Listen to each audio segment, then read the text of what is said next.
President Ebrahim Raisi নেই, তবে প্রতিরোধের অক্ষের প্রতি ইরানের সমর্থনে কোনো ছেদ পড়বে না। তেহরানের এমন ঘোষণা প্রতিরোধ যোদ্ধাদের রক্তে নতুন করে আগুন জ্বেলে দিয়েছে। লেবাননের ইসলামিক প্রতিরোধ আন্দোলন হিজবুল্লাহ ইসরায়েলি দখলদার বাহিনী এবং তাদের সাইটগুলি লক্ষ্য করে 11টি অভিযান পরিচালনা করেছে। আল মায়াদিনের মতে, ইসরায়েলের উপর হিজবুল্লাহর তৃতীয় পর্যায়ের এই আক্রমণ ভবিষ্যতের আক্রমণের একটি আভাসও বটে। ইসরায়েলের 91তম ডিভিশনের সদর দপ্তরকে লক্ষ্য করে হিজবুল্লাহ যোদ্ধারা তাদের প্রথম অপারেশন পরিচালনা করে। তারা ডিভিশনটির সদর দপ্তরে গ্র্যাড টাইপ রকেট হামলা চালায়। প্রতিরোধ যোদ্ধারা 769তম ব্রিগেড হিরামের একটি পদাতিক ব্যাটালিয়নের সদর দপ্তরেও আরেকটি আক্রমণ শুরু করে।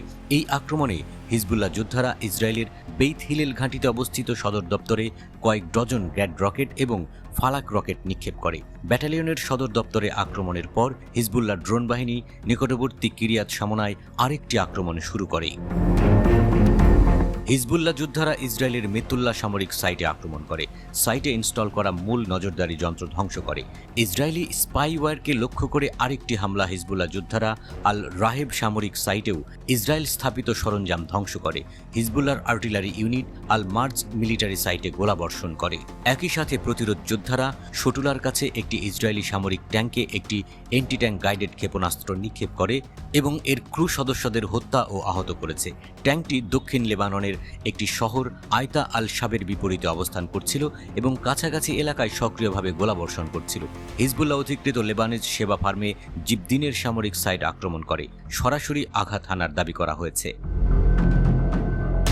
লেবাননের শহরগুলিতে ইসরায়েলি হামলার প্রতিক্রিয়া হিসেবে প্রতিরোধ যোদ্ধারা ইসরায়েল দখলকৃত অঞ্চলগুলোতে বিল্ডিং লক্ষ্য করে দুটি পৃথক আক্রমণ শুরু করে। প্রথম আক্রমণে প্রতিরোধ যোদ্ধারা মেনাচেমের 3টি ভবনে সরাসরি আঘাত হানে।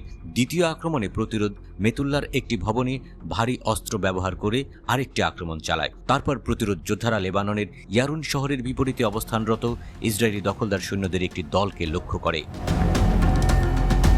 এই হামলা হিজবুল্লাহর বহুমুখী সামরিক সক্ষমতা এবং শক্তিশালী অস্ত্রের মাধ্যমে ইসরায়েলি লক্ষ্যবস্তুতে নির্ভুলভাবে আক্রমণ করার সক্ষমতা প্রদর্শন করে। প্রতিরোধ যোদ্ধারা তাদের কৌশলগত অস্ত্রাগারের গোপনীয়তা বজায় রেখে একটি কৌশলগত ইসরায়েলি লজিস্টিক ঘাঁটি বন্ধ করে দিতে সক্ষম হয় এবং একটি অপরিহার্য কমান্ড ও নিয়ন্ত্রণ কেন্দ্রে আঘাত হানে।